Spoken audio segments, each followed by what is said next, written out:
وسلم وبارك على نبينا محمد وعلى آله وأصحابه ومن تبعهم بإحسان إلى يوم الدين. فيا عباد الله أوصيكم ونفسي بتقوى الله فقد فاز المتقون. وقال الله تعالى في القرآن الكريم: أعوذ بالله من الشيطان الرجيم. يا أيها الذين آمنوا اتقوا الله حق تقاته ولا تموتن إلا وأنتم مسلمون.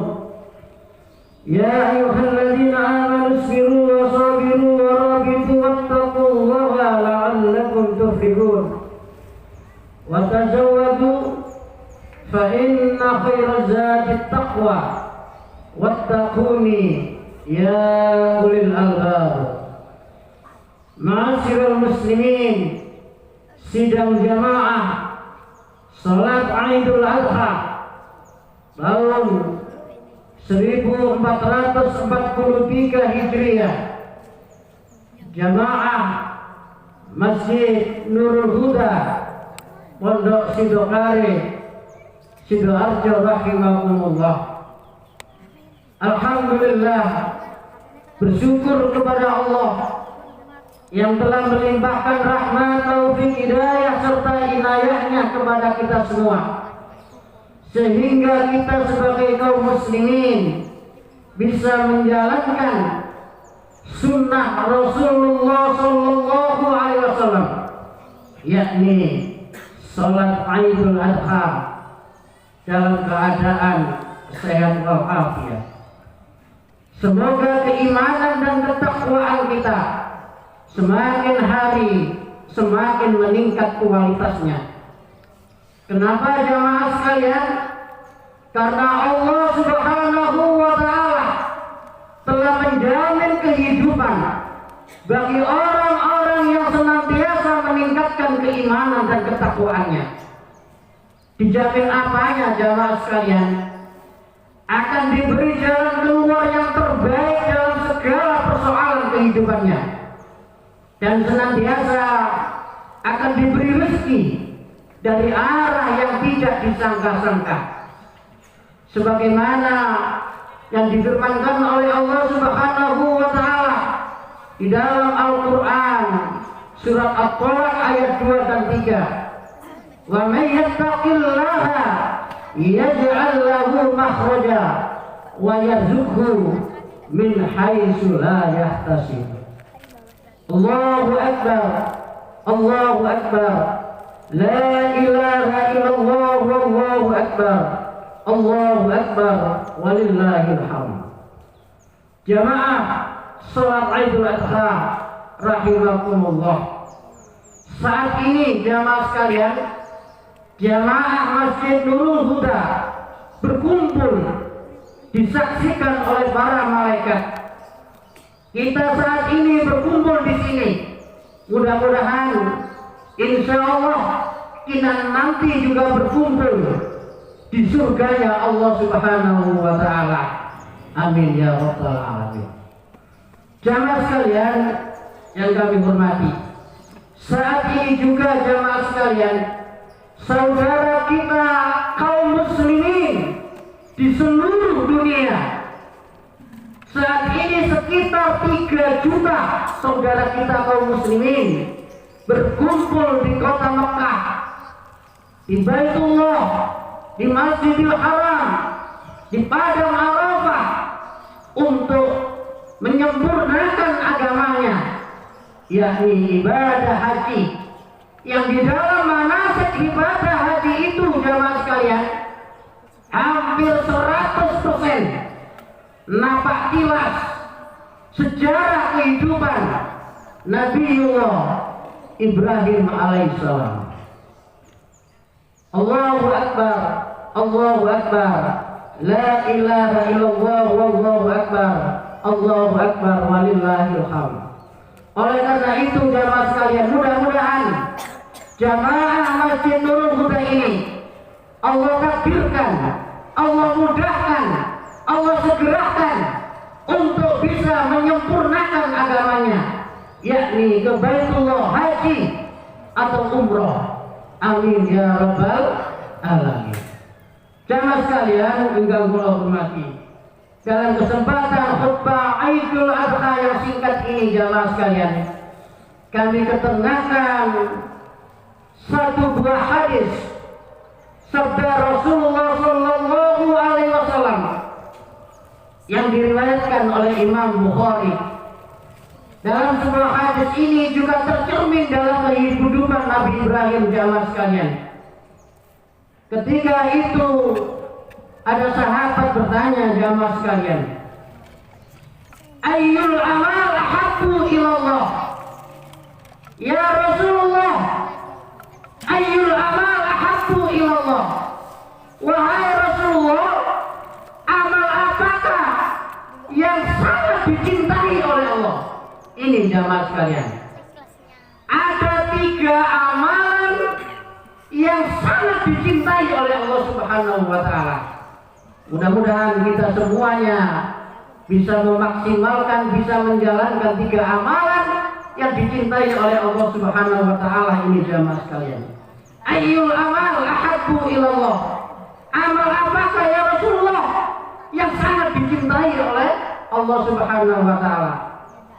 Yang pertama kata Rasulullah jamaah sekalian, as-salatu ala waqtiha. Niki jamaah sekalian, as-salatu ala waqtiha. Salatlah kamu tepat pada waktunya. Maknanya apa jamaah sekalian? Maknanya adalah pentingnya kita memperhatikan sholat. Pentingnya kita memperhatikan waktu sholat. Dan tanda kesempurnaan iman seseorang adalah ketika mendengar kalimat Allah, ketika mendengar azan, dia sudah bergetar, dia sudah kentek untuk menjawab kalimat azan tersebut yang difirmankan oleh Allah Subhanahu wa Ta'ala di dalam Al-Quran surat Al-Anfal. Innamal mu'minuna alladzina idza dzukirallahu wajilat qulubuhum. Sesungguhnya orang-orang yang sempurna imannya itu,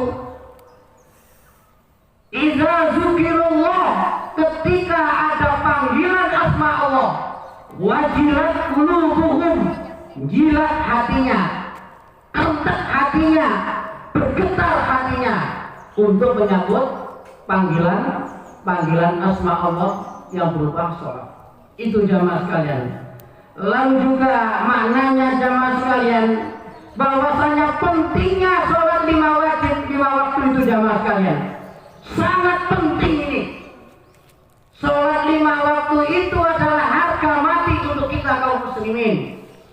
Makanya di dalam fikih Islam itu jamaah sekalian, saking pentingnya sholat 5 waktu, ada yang namanya dijamak, ada yang namanya dikosor. Ketika kita mampu sholat berdiri, kalau tidak mampu duduk, kalau tidak mampu berbaring, kalau tidak mampu isyarat tangan, kalau tidak mampu isyarat mata, kalau tidak mampu isyarat hati, kalau tidak mampu isyarat hati, otomatis kita sudah meninggal dunia. Saking pentingnya masa sholat. Ma'asyiral muslimin rahimakumullah. Dan termasuk jamaah sekalian, kunci kesuksesan seseorang itu bisa dilihat sholatnya. Kenapa jamaah sekalian? Oleh karena itu, kalimat azan itu didahului dengan hayya alas sholat. Mari kita kerjakan sholat. Baru akan kita temukan hayya alal falah. Mari menuju kemenangan, mari menuju kebahagiaan, mari menuju kesuksesan, mari menuju kejayaan. Ketika seseorang itu sudah hayya alas sholat. Artinya apa jamaah sekalian? Mustahil orang itu bisa hayya alal falah kalau dia tidak istiqomah di dalam hayya alas sholat. Apalagi yang terpenting jamaah sekalian, ketika kita nanti di padang mahsyar jamaah sekalian, Di padang mahsyar itu disebut yaumul mizan, hari pertimbangan, yaumul hisab, hari penghisaban, hari perhitungan. Dan yang dihisab pertama kali adalah sholatnya. Ketika sholatnya itu baik, kata Rasulullah, akan berdampak kepada amalan-amalan yang lainnya menjadi baik. Tapi sebaliknya jemaah sekalian, ketika seseorang itu sholatnya sudah buruk, sudah rusak, akan berdampak kepada amalan-amalan lainnya yang menjadi rusak. Awwalu ma yuhasabu abdu yawmal qiyamah as-shalah, fa in salahat salahat sa'iru amalihi, fa in fasadat fasadat sa'iru amalihi. Oleh karena itu jamaah sekalian, Nabiullah Ibrahim alaihissalam betul-betul khawatir terhadap anak cucunya tentang sholat jamaah sekalian. Oleh karena itu Nabi Ibrahim itu sangat sering gemar berdoa agar anak cucunya diberi Allah kekuatan keistiqomahan untuk sholat. Dan ini patut kita contoh, harus kita contoh doa ini jamaah sekalian. Rabbi ij'alni muqimas shalah wa min dzurriyyati Rabbana wa taqabbal du'a. Ya Allah, ya Tuhanku, berilah kepada diriku dan anak cucuku untuk istiqomah di dalam sholat, dan kabulkanlah ya Allah doaku. Itu pesan Nabi Ibrahim jamaah sekalian. Allahu Akbar, Allahu Akbar, la ilaha illallah, wallahu akbar, Allahu Akbar, walillahil hamd. Lalu yang kedua jamaah sekalian, sahabat itu tadi bertanya, summa, kemudian yang kedua apa ya Rasulullah? Kemudian apa lagi ya Rasulullah? Ini amalan yang kedua yang sangat dicintai oleh Allah jamaah sekalian. Dijawab oleh Rasulullah, birrul walidain, birrul walidain. Berbaktilah kamu kepada kedua orang tuamu. Kenapa jamaah sekalian? Ibu kita semua jamaah sekalian, ketika kita di dalam kandungan sudah diinformasikan di dalam Al-Quran itu keadaan ibu kita ketika mengandung, kata Al-Quran, wahnan ala wahnin, berat di atas berat, soro di atas soro. Itu keadaan ibu kita ketika hamil jamaah sekalian. Apalagi jamaah sekalian ketika sahabat bertanya, ya Rasulullah, siapakah orang yang paling saya muliakan? Apa jawab Rasulullah jamaah sekalian? Ummuka, ibumu. Lalu siapa lagi ya Rasulullah? Ummuka, ibumu. Lalu siapa lagi ya Rasulullah? Ummuka, ibumu. Lalu siapa lagi ya Rasulullah? Abuka, bapakmu. Begitu luar biasanya kemuliaan kedudukan kedua orang tua kita, terutama ibu kita.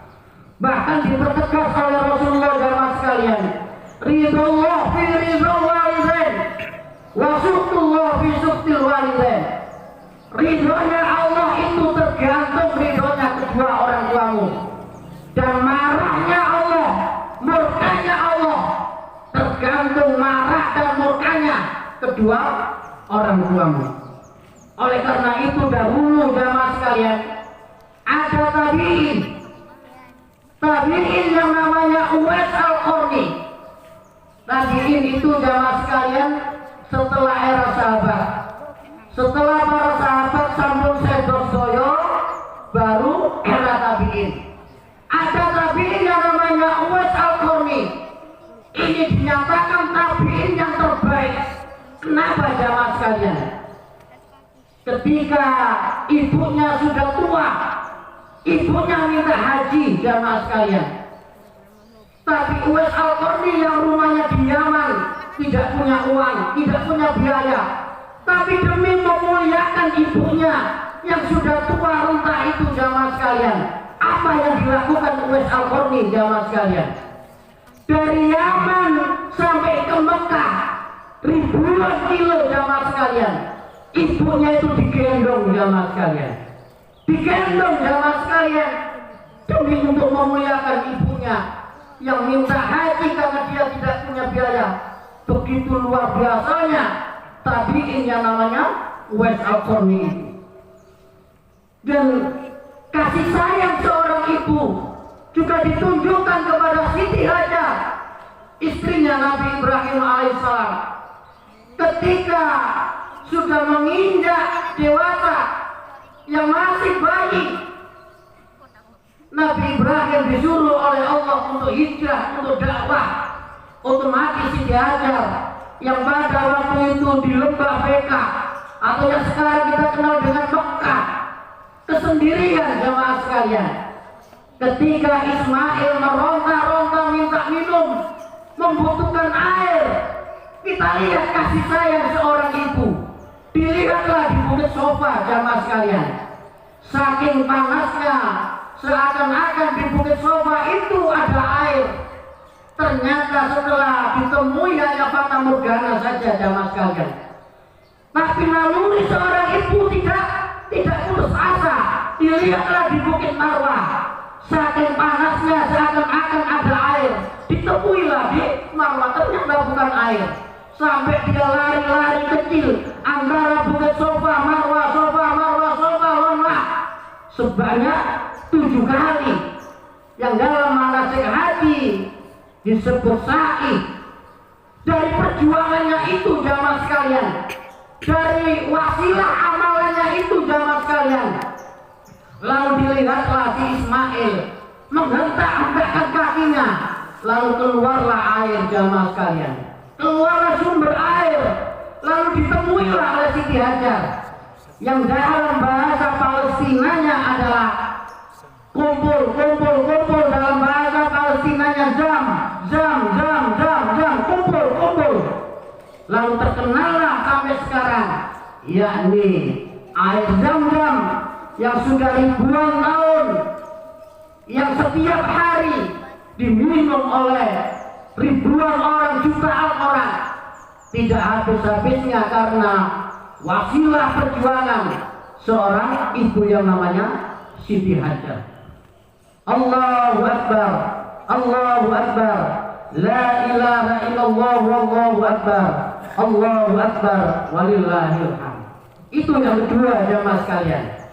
Lalu yang ketiga, yang terakhir jamaah sekalian, sahabat itu tadi bertanya kepada Rasulullah lagi, "Summa, kemudian apa lagi ya Rasulullah? Setelah sesuatu ala waktiha, birrul walidain, lalu apa lagi yang ketiga?" Dijawab oleh Rasulullah jamaah sekalian, al-jihadu fi sabilillah, berjihad di jalan Allah, berjuang di jalan Allah. Jihad jamaah sekalian ada dua makna. Makna khusus atau khas dan makna umum atau am. Makna khusus jamaah sekalian, ketika kaum muslimin berperang melawan orang-orang kafir, ketika situasi dan kondisinya dan syaratnya sudah terpenuhi dan dibenarkan oleh syariat Islam. Apa misalnya jamaah sekalian? Misalnya ketika kaum muslimin, negeri kaum muslimin diserang terlebih dahulu, atau ketika kaum muslimin diusir dari negerinya, atau ketika negeri kaum muslimin dijajah. Contohnya di Palestina, contohnya di negeri kita sebelum kemerdekaan dahulu. Ketika kondisi-kondisi itu, itulah kewajiban jihad yang bermakna khusus, yang bernama qital, yang bermakna perang, yang seseorang yang berjihad dinamakan mujahid, yang jika ketika dia meninggal disebut syuhada, yang jasadnya jamaah sekalian tidak wajib untuk dimandikan, tidak wajib untuk dikafani, tidak wajib untuk disolati, dan kelak dia otomatis diberi surganya oleh Allah Subhanahu wa Ta'ala. Bahkan kemuliaan seorang syuhada bisa memberi syafaat kepada 70 anggota keluarganya. Begitu luar biasanya kemuliaan seorang mati syahid atau syuhada. Tapi makna secara umum jamaah sekalian, jihad adalah ketika kita bersungguh-sungguh menjalankan perintah Allah, menjauhi larangan Allah dalam rangka beribadah, dalam rangka mensiarkan agama Allah, itu juga dinamakan jihad. Contohnya jamaah sekalian, ketika kita membangun masjid ini adalah jihad fi sabilillah. Ketika kita bekerja untuk keluarga kita, jihad fi sabilillah. Ketika kita thalabul ilmi, jihad fi sabilillah. Ketika kita menahan hawa nafsu, jihad fi sabilillah. Dan insya Allah kelak dia akan diwafatkan oleh Allah dalam husnul khotimah. Amin ya rabbal alamin. Inilah jamaah sekalian, ada 3 hal, 3 amalan yang sangat dicintai oleh Allah Subhanahu wa taala. Yang pertama adalah as-salatu ala waqtiha, salatlah tepat pada waktunya. Yang kedua birrul walidain, berbaktilah kamu kepada kedua orang tuamu. Dan yang ketiga, yang terakhir, al-jihadu fi sabilillah, berjihad di jalan Allah Subhanahu wa taala. Demikian jamaah sekalian, mudah-mudahan kita semua bisa mengamalkan ketiga amalan tadi yang sangat dicintai oleh Allah Subhanahu wa taala. Mari kita berdoa kepada Allah Subhanahu wa taala. Mudah-mudahan kita semua diberi keberkahan oleh Allah Subhanahu wa taala dalam kehidupan kita ini, dan diberi keselamatan oleh Allah di dalam mengarungi kehidupan dunia ini, dan otomatis lebih-lebih ketika di akhirat kelak. Allahumma sholli wa sallim wa barik ala nabiyyina Muhammad. Allahumma ighfir lil muslimina wal muslimat wal mu'minina wal mu'minat al ahya'i minhum wal amwat innaka sami'un qaribun mujibud da'wat. Rabbi ighfirli wa li walidayya warhamhuma kama rabbayani shaghira. Rabbana hab lana min azwajina wa dhurriyyatina qurrata a'yun waj'alna lil muttaqina imama. Rabbana zalamna anfusana wa in lam taghfir lana wa tarhamna lanakunanna minal khasirin. Rabbi ij'alni muqimas shalah wa min dzurriyyati Rabbana wa taqabbal du'a. Rabbana atina fid dunya hasanah wa fil akhirati hasanah wa qina azabannar.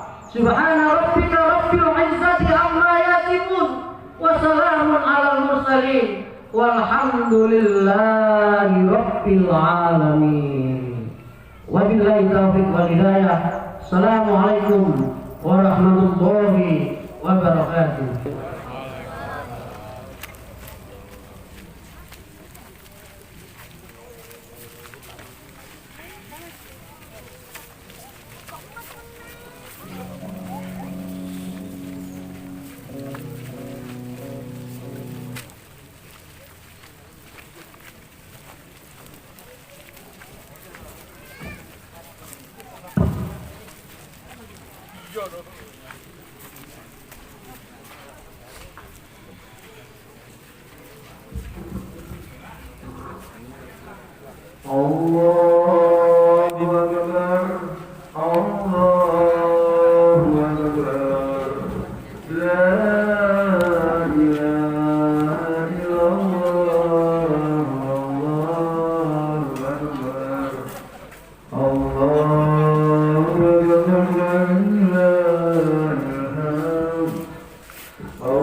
Oh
Allah